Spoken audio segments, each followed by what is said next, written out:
Animals fascinate us. We love the way they behave and often laugh at their antics. Their behavior can make us feel happy, sad, and even frightened. But can they feel emotions too? Do they experience love, fear, sadness, and anger? Until recently, scientists were ill-equipped to study emotions in animals. With advances in neuroscience, they are now able to enter the inner life of the animal kingdom.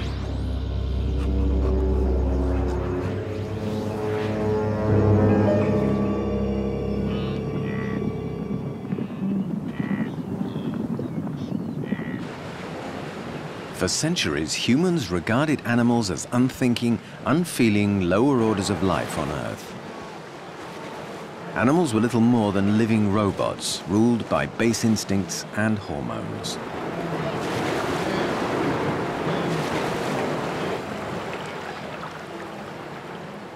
Ancient philosophers believed animals responded like biological machines to their environment.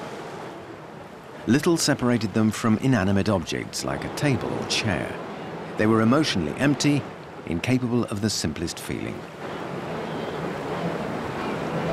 Human prejudice hardened into dogma. This suited scientists because they feared being accused of the sin of anthropomorphism, applying human characteristics to animals. So humans were considered the only sentient beings on Earth.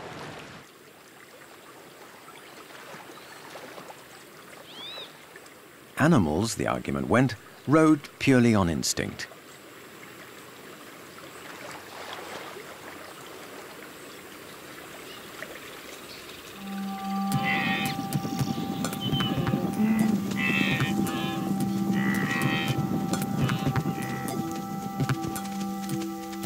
In the past, a scientist would explain away this chase in dogmatic terms.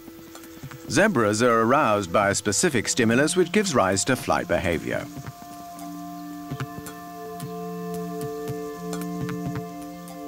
Today, scientists reject such language. They take a more generous view of the animal world.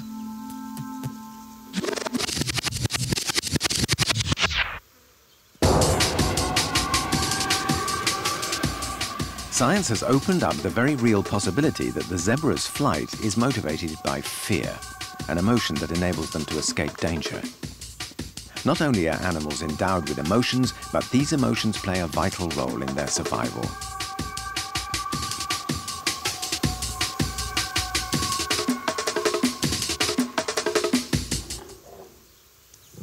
So what exactly are emotions? Unlike feelings, they're physical and come not from the heart, but the brain. Emotions are neural impulses. Like an engine, they power the organism. Modern scientists believe emotions actually control animals, helping them to bond so the young stay close to their mothers for protection and adults stay clear of danger. Fear is the one emotion most readily experienced by animals. Even emotional skeptics pay lip service to its evolutionary advantages. Fear commonly triggers defensive behavior, avoiding a threat rather than confronting it. Without fear, the wildebeest might stand idly by as a lion chews its leg. Fear is genetically ingrained. It's a function of the nervous system, and it provokes two types of behavior: fight or flight.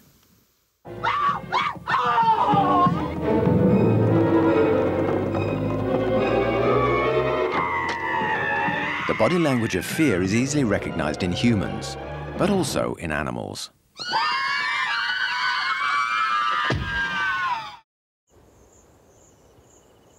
Dr. Joseph Ledoux, a neuroscientist at New York University, has spent the past 15 years looking at rats to see what happens inside their brains when they're afraid.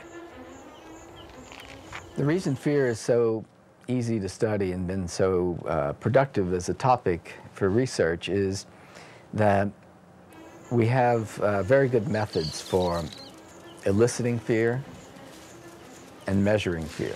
So if you have a stimulus and you have a response, it's very easy to follow the stimulus through the brain and get to the response. Witness emotion in action.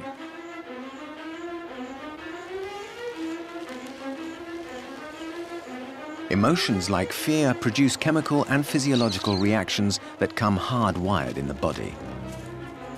When the wood rat detects a predator, its heart beats faster and hormones flood the body.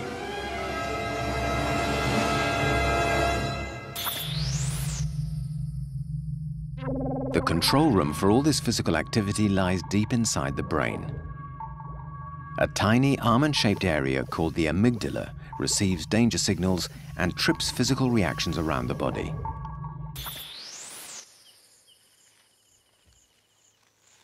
When the danger passes, fear subsides. Normal behavior resumes.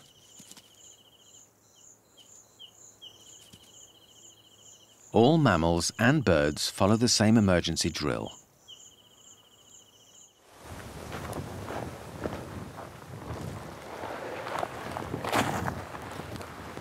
Dr. Bernd Heinrich is a world expert on ravens, the largest member of the crow family.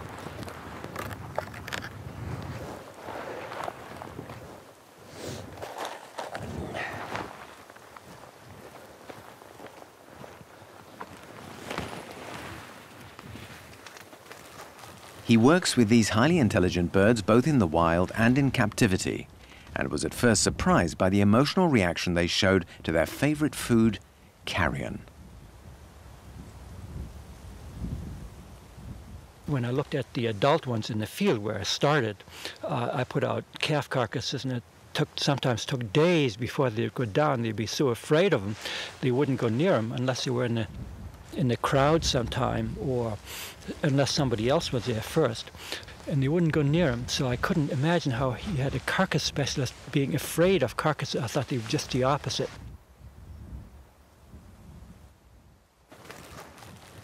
This wasn't an isolated case of food phobia.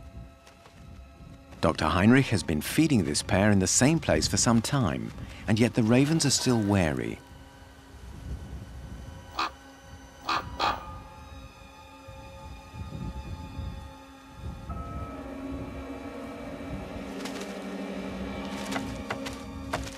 This jumping jack behavior is an obvious sign of fear. Imagine a rabbit being afraid of carrots. Ravens exhibit the same seemingly irrational response to their favorite meal. If they were always so terrified of eating, they would surely starve to death.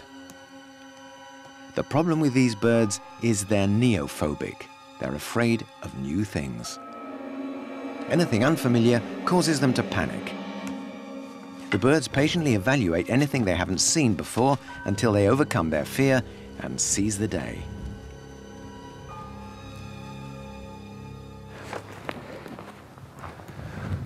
Dr. Heinrich also raises young ravens in an aviary. They show no such worries. They go for anything.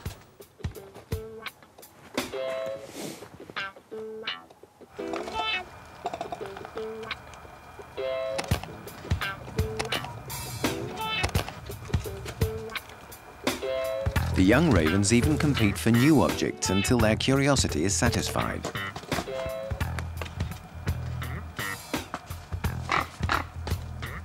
Scientists have added curiosity or interest to the range of emotions they think animals are capable of.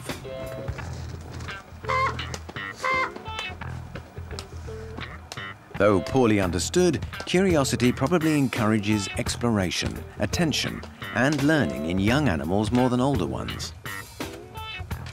Curiosity, by definition, is looking at new things and trying to find out about them. If you define curiosity of examining new things, then ravens are very curious, especially when they're starting out after they come out of the nest, and they manipulate different objects. And it's a way of, functionally, it's a way of testing what the objects are, whether or not they're good to eat, actually.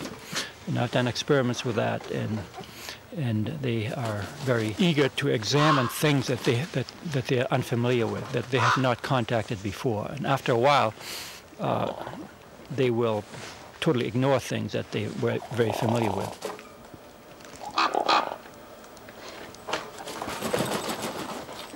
Curiosity might kill a cat, but young ravens thrive on it. It drives the search for food, helps them understand what might harm them, and avoid things of little interest. In a sense, curiosity is the opposite of fear, but it doesn't last forever. As the birds grow up, their curiosity wanes. Dr. Heinrich experiments with young and older birds. Here he films young tame birds to gauge their reaction to a wind-up mouse.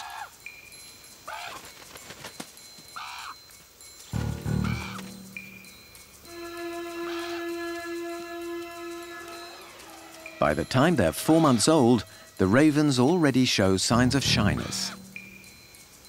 As they grow into adulthood, the birds become completely neophobic. Their emotional makeup changes radically with age. Youthful curiosity encourages exploration and learning. Later, fear will help them avoid potential threats. Dr. Mark Beckhoff, a biologist at the University of Colorado, likes to see the positive side of a negative emotion. I don't ask the question if emotions have evolved. I ask why, what they're good for, what function. So I think the point is really to help develop bonds and attraction or repulsion between individuals. I mean, I love trees and I love rocks, but I don't love them the same way I love a dog or a cat or a wolf. And I think it's because we don't have the shared emotions. So I think it's the sharing of these emotional states that's very important in the bonding and the keeping, to keep a group functional. Not only the positive emotions, if you will, but the negative ones of pain and fear and, say, anger. Emotion is a power that binds animals, just like people, together. Packs of wolves live in relative peace because emotions rule their society. Every member knows its place. Rules are enforced through dominance and subordination. Without fear and aggression, large social groups in the animal kingdom would break up.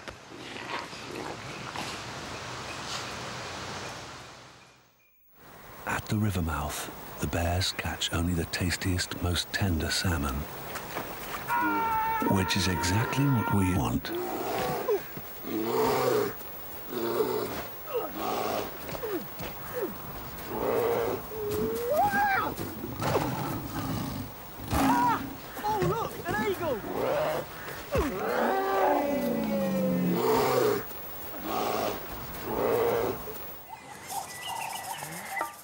Humans often find themselves in conflict with nature. Animals too get angry, and not always over food.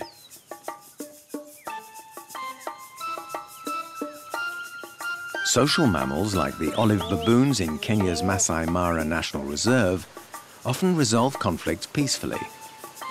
A glance here, a gesture there.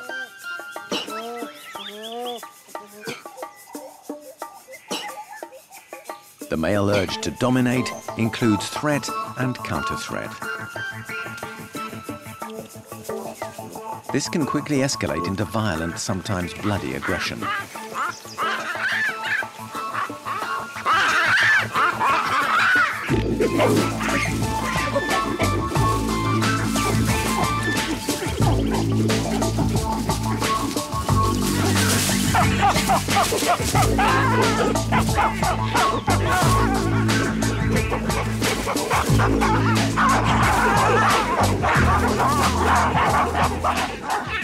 Aggression is the outward manifestation of anger. What goes on inside the body is much the same as when animals feel fear. So whenever we're in a dangerous situation, there's a stereotype response in the body. You know, sometimes you call it a stress response, defense response, fear response. It's all the same thing. So muscles tense up, blood pressure and heart rate tend to rise, hormones are released. The neural responses in the brain and body are fast, hormones are slow. And while slow is a disadvantage, what they do is they keep you locked into the emotion for a longer period. So they're slow, but they continue, and that's a good thing. Like fear, anger lurks in the amygdala part of the brain, which triggers the body's fight or flight response. Heart rate and blood pressure rise. So does respiration and body temperature. Blood rushes to the muscles and other vital organs to prepare for action. It also flows away from the skin to reduce bleeding in the case of injury. The body is flooded with stress hormones, adrenaline and cortisol. This puts animals in a heightened state of alert. Anger and aggression in nature evolved for a reason. An aggressive animal wins more food. It also increases its chances of mating and protecting offspring over a wide territory, all of which spells survival.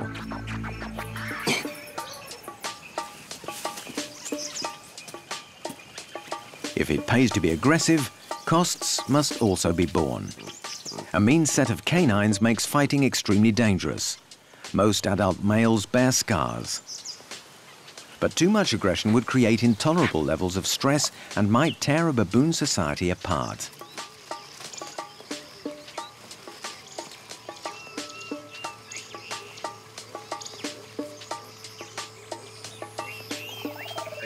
If anger and aggression help build territories and social hierarchies, they must be kept under control. An antidote is at hand: appeasement.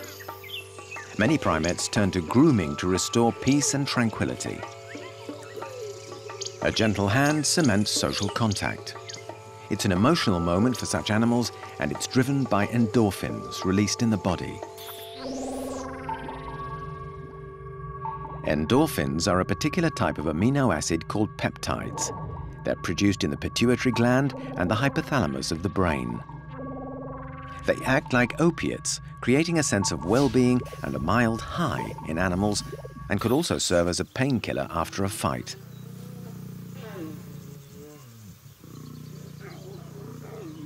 If domestic cats purr with contentment, lions hum softly when they play, lick, or rest.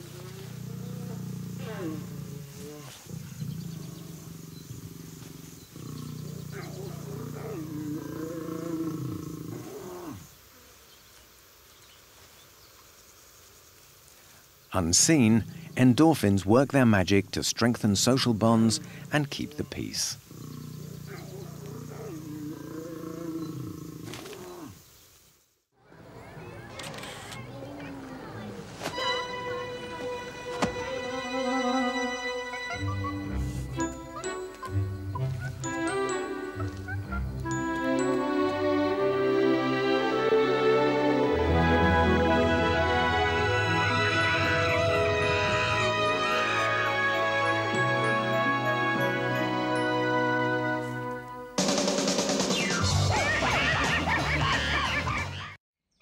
Our wild relatives may seem innocent enough, but there's more going on in their minds than meets the eye. Arnhem Zoo in the Netherlands is paradise for primatologists studying chimpanzees in a controlled yet natural environment. Supper time is anything but calm.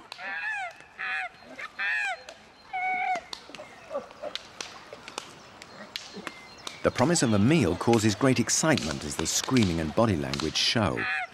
Dr. Frans de Waal, one of the founders of the zoo, puts their behavior into context. Chimpanzees, when you introduce food, they go through what I call a celebration. So when you arrive with the food in captivity, all the chimpanzees will come together, they will be hooting, they will embrace each other, and sometimes they groom each other if they have to wait a longer time. And then when the food comes, they share the food. And I always think that these celebrations have to do with partly with excitement, but also with the reduction of aggression.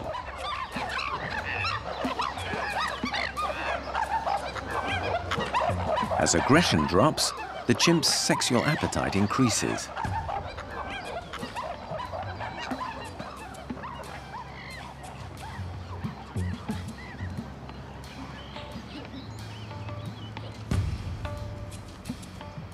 In chimp society, food and sex are closely related.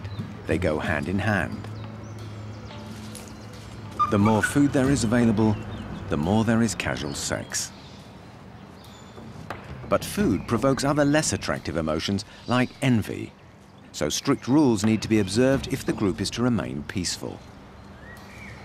Once the subordinate has put her hand or his hand on the food and has the food, it will not be taken by the dominant. The dominant will respect the ownership.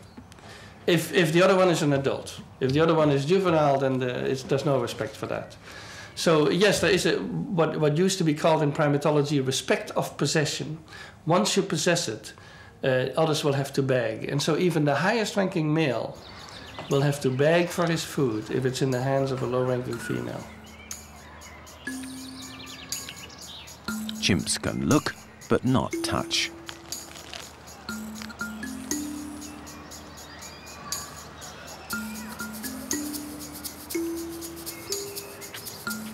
If patience is little more than a virtue, how about dropping a heavy hint?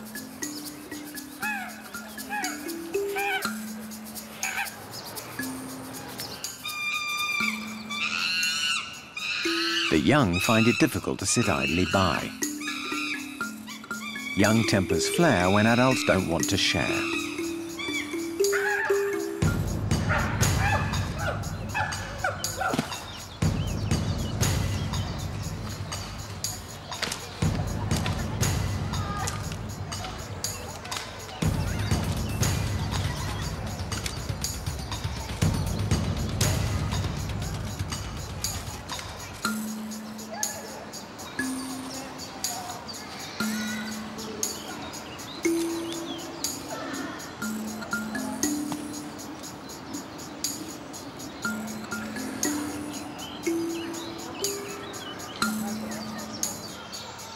Some chimps try more subtle approaches.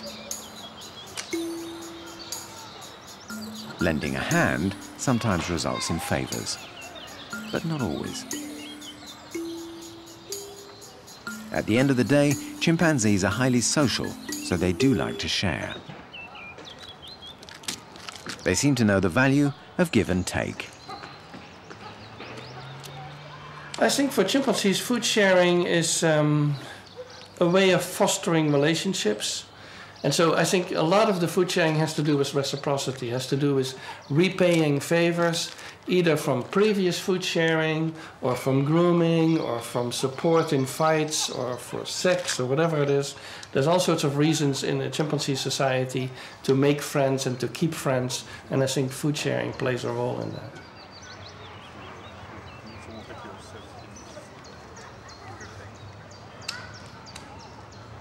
Share a meal, keep a friend.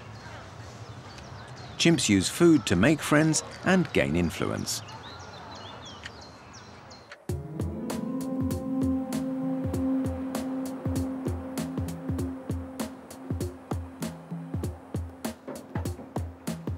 Animals of the same species often cooperate to survive.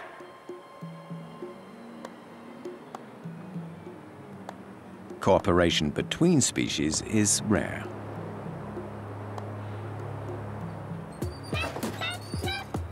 Nature is essentially selfish.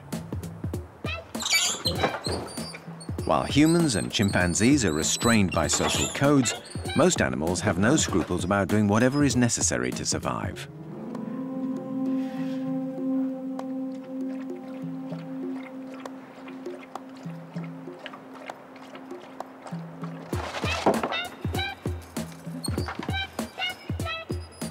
Animals live by their wits in a complex world where intelligence and cunning are often the key to survival.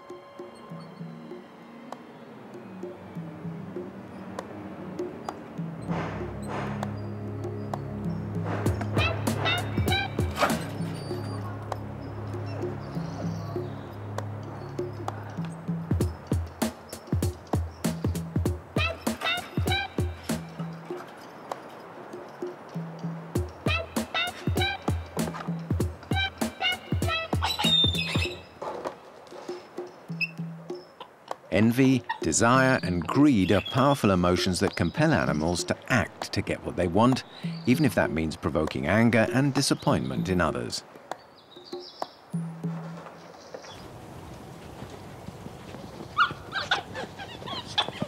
In human society, greed is one of the 7 deadly sins, something shameful which is best controlled. Scientists at the Primate Research Center in Strasbourg are studying whether animals can control their desires.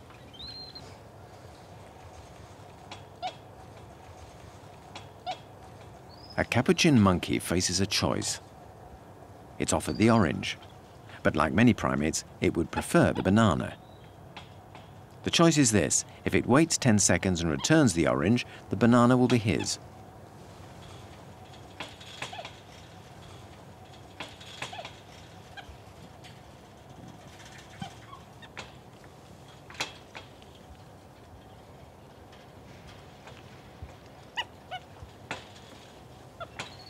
Wise decision.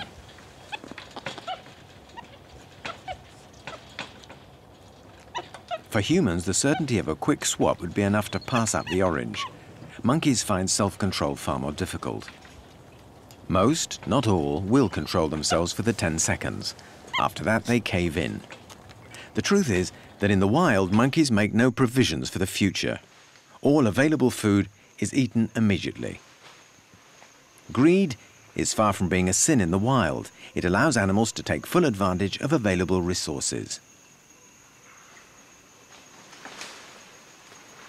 Human etiquette, like politeness, which make our world tick, would doom animals to extinction. Emotions like greed rule the jungle.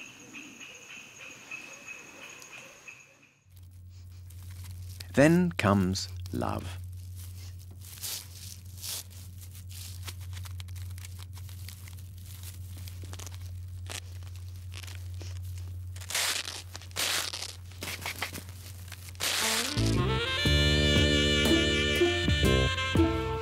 They say that love is blind, which is just as well for some animals.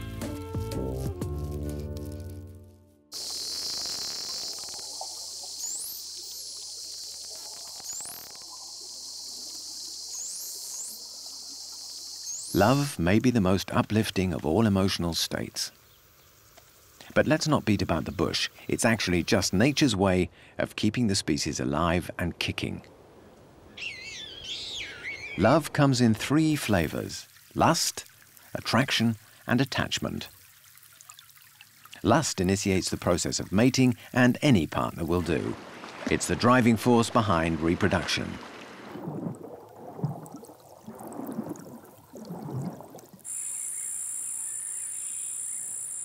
Attraction allows individuals to choose a specific partner. Rather than coveting everything that moves, finding the perfect partner conserves energy and time for more mating. A genuine attachment between the sexes provides the icing on the cake. Attachment allows individual animals to cooperate with a mate until parental duties are over.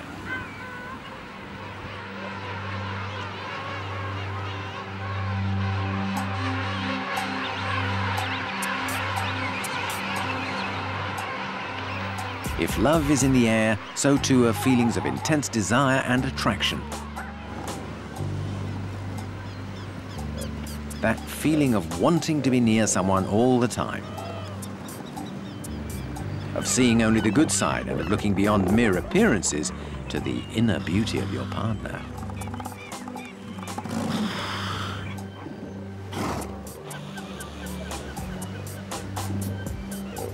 Over the past 20 years, scientists have shown that love really is a drug.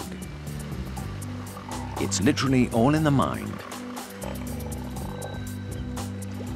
Neural chemicals create a cocktail of potions for every kind of love, from lust to romance and long-term commitment. But don't expect an elephant seal to feel that love is forever. They want to copulate all right, but after a short post-coital cuddle, they'll go their separate ways. The sight of a potential mate tells the limbic system in the brain to dispatch chemical messages to the reproductive organs. Sex hormones kick in, testosterone and estrogen course through the body, and mating begins.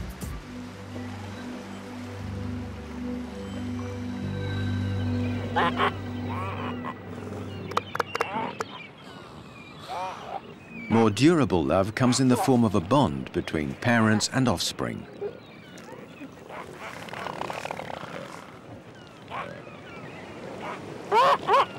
This kind of love is associated with the drug oxytocin, produced by the pituitary gland in the brain. When mammals go into labor, the fetus stimulates the birth canal and releases oxytocin into its mother's nervous system. The oxytocin present at birth allows mother to bond with baby. It stimulates milk production and nursing. Every time baby sucks, more of the drug is produced, which reinforces the bond.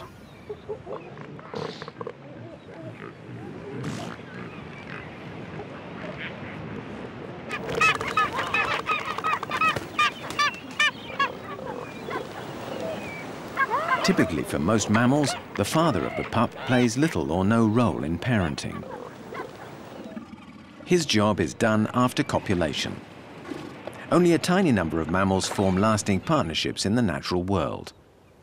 Birds are different. 90% of birds form monogamous relationships, and albatrosses are no exception.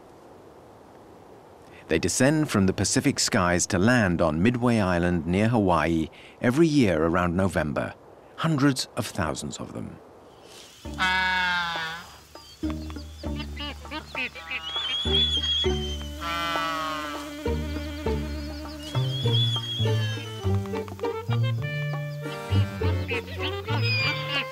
So what's all the song and dance about? An albatross lives most of its life at sea. They land here to pair off and breed. They depend on long-term, even lifelong attachments to produce offspring. For a female, finding Mr. Right is a big decision. Personal hygiene is a plus, but it's not everything. The chemistry has to be right. In the early stages of the breeding season, the reproductive hormone, testosterone, is in overdrive. Scientists believe testosterone promotes courtship in birds generally. But don't expect love at first sight. A female albatross takes her time to choose a mate who will help bring up her chick, because she won't lay another egg for 2 years. It will be vital for the chick to have 2 parents. The male must have good genes and be attentive to the offspring.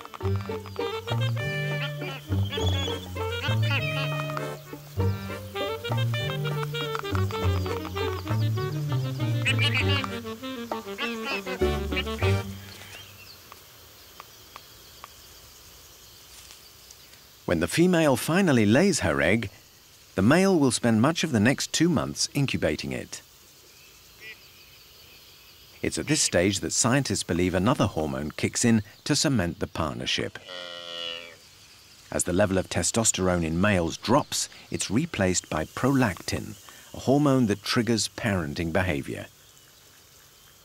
A high level of prolactin in both male and female is present throughout the incubation period. But the real test of enduring love has yet to come. The chick will depend on both parents equally to ensure its survival. For the next 7 or 8 months, mother and father will take turns nursing and feeding. Lower levels of testosterone at this stage mean the male is less interested in other females.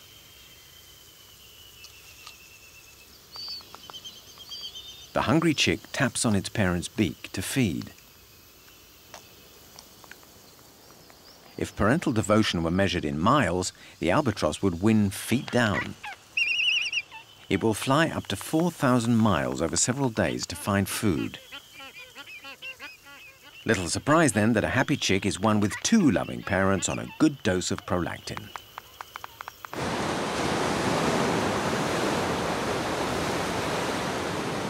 Love protects the young. Compassion protects the weak on land and at sea.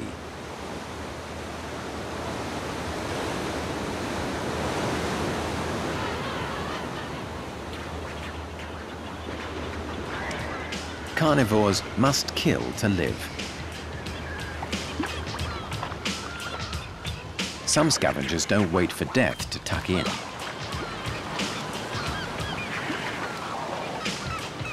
It's all part of the cruel cycle of the natural world which animals live and die by.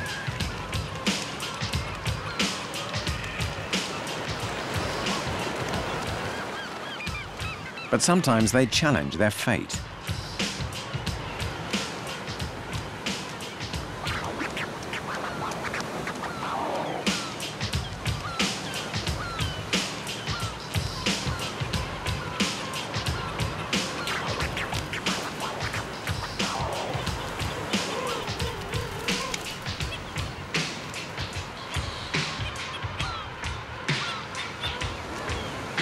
Adult penguins come to the rescue of one of their own.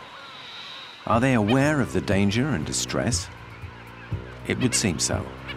Out of compassion or curiosity, the ailing bird quickly finds itself surrounded by family.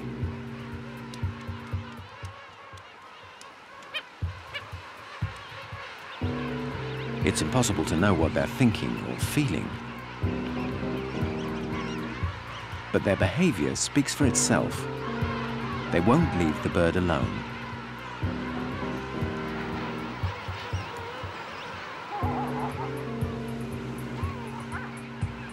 Perhaps they do know that if they leave, other predators will finish it off.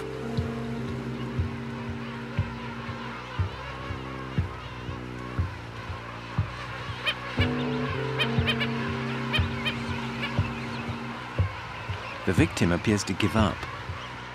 The others don't.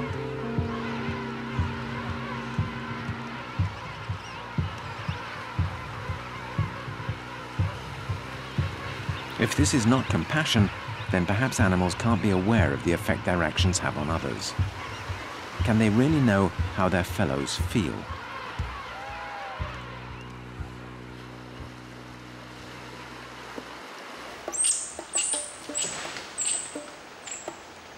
To know how others feel, you must first be aware of yourself.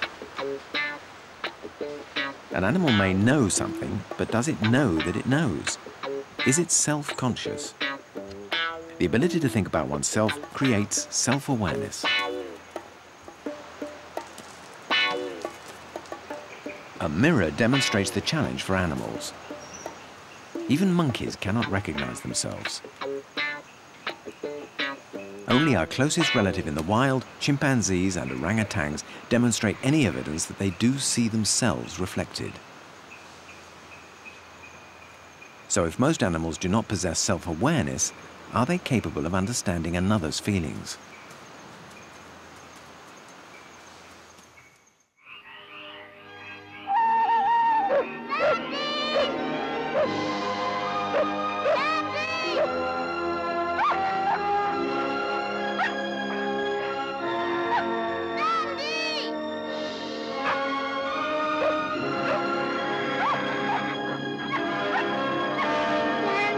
Empathy can sometimes cause an upwelling of emotions, but not all animals are capable of such feelings.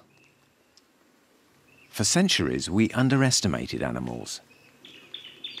Today, we may be guilty of wishful thinking, mistakenly giving them qualities that only we have, the old sin of anthropomorphism.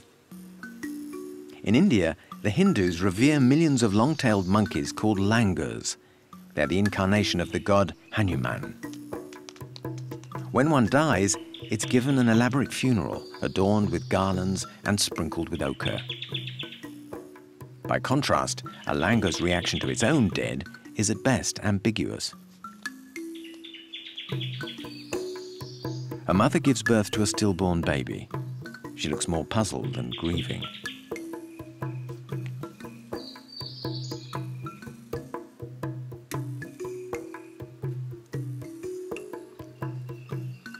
It's too easy to assume the mother feels deeply for her loss and impossible to share her thoughts.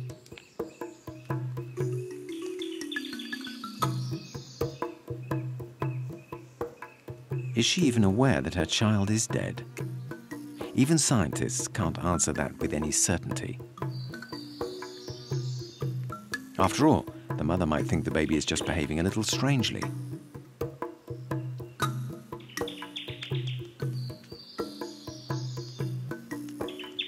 Others in the troop seem to understand that all is not well. Are they sad because we would be in a similar situation? Many scientists assert that humans really are alone in possessing self-awareness. One way of realizing this is in our own reaction to death. We live in the knowledge that one day we will die. Animals seem to live in blissful ignorance. While we perform elaborate funeral rites for our dead, some animals also appear to understand death.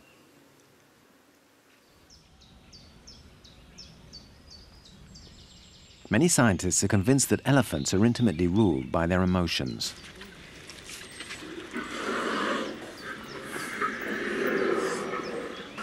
They're one of the rare animals for whom death means something. They show visible signs of grief.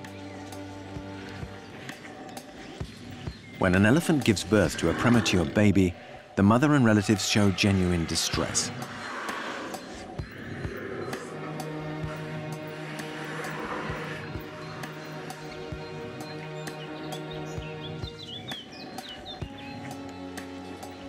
Unlike langurs, they seem to realize that the baby teeters between life and death.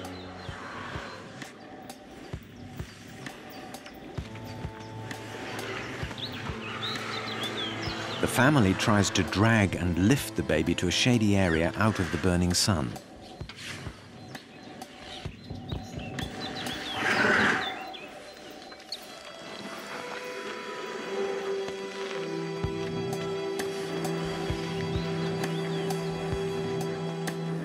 But their efforts are in vain.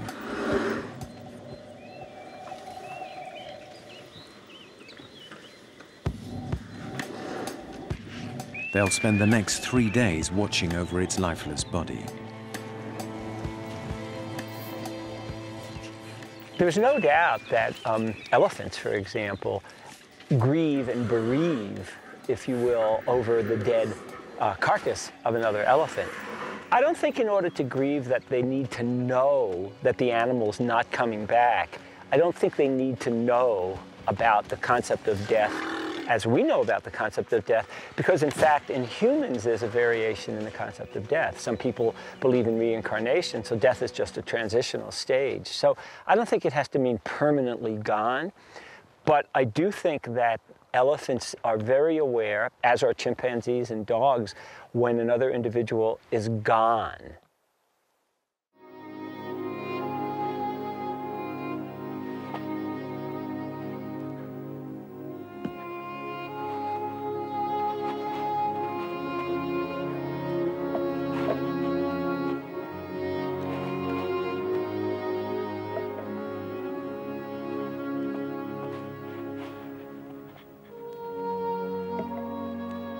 If we turn our backs on animals' emotions, we could find ourselves faced with a whole host of complications.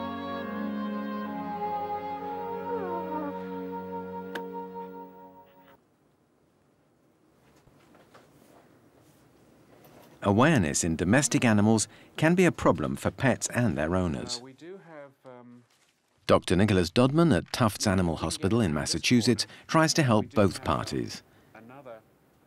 We can talk to you about that might help him in a thunderstorm. Medicines can help on their own, but the best is to put both. As a veterinary surgeon and pet psychologist of sorts, Dr. Dodman's clients come from hundreds of miles to consult him about their problematic pets. It starts. Including Hazel. Her owner, Laura, is definitely the dog's best friend. But their close relationship has turned out to be a problem because Laura is unable to leave her alone. When she does, Hazel goes from docile to demented. Having destroyed her house and her car, Laura is obliged to keep Hazel in a kennel when she goes out.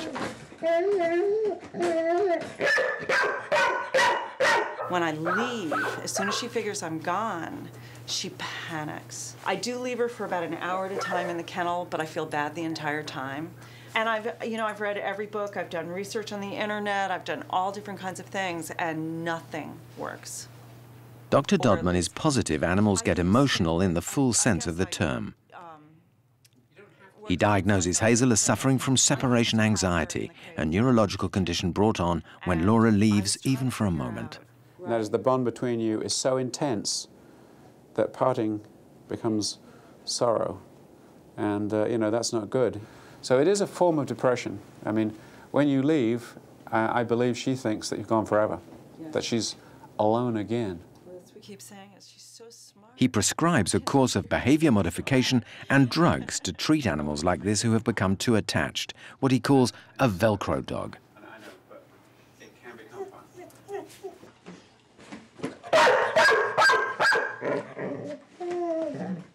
Common symptoms of separation anxiety include howling and barking, destructive behavior, excessive salivation, even anorexia. But whatever. Studies point to a link between anxiety disorders and specific areas of the brain. Drugs can have an effect. Serotonin reuptake inhibitors, a type of antidepressant, work by retaining the level of serotonin in the brain. Serotonin is known to reduce levels of fear and anxiety. Need something now for the occasional times, and this would be, on an as-needed basis. Dr. Dodman uses this type of antidepressants on his canine clients. Neurological studies have confirmed what many of us always suspected. Animals do have emotions. C'est ça.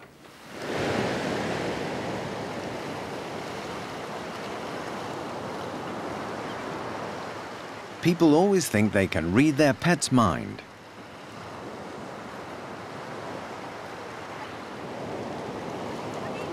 Body language speaks volumes.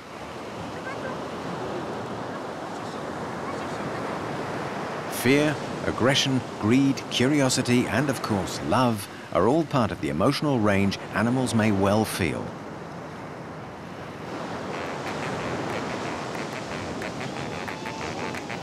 In the wild, animals too are full of emotional expressions.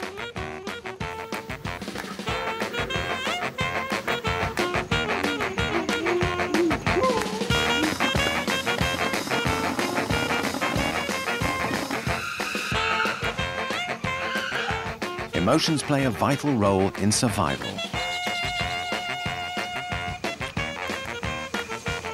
Scientists have finally dared peer right inside the natural world to think the unthinkable. Animals have emotions just like us.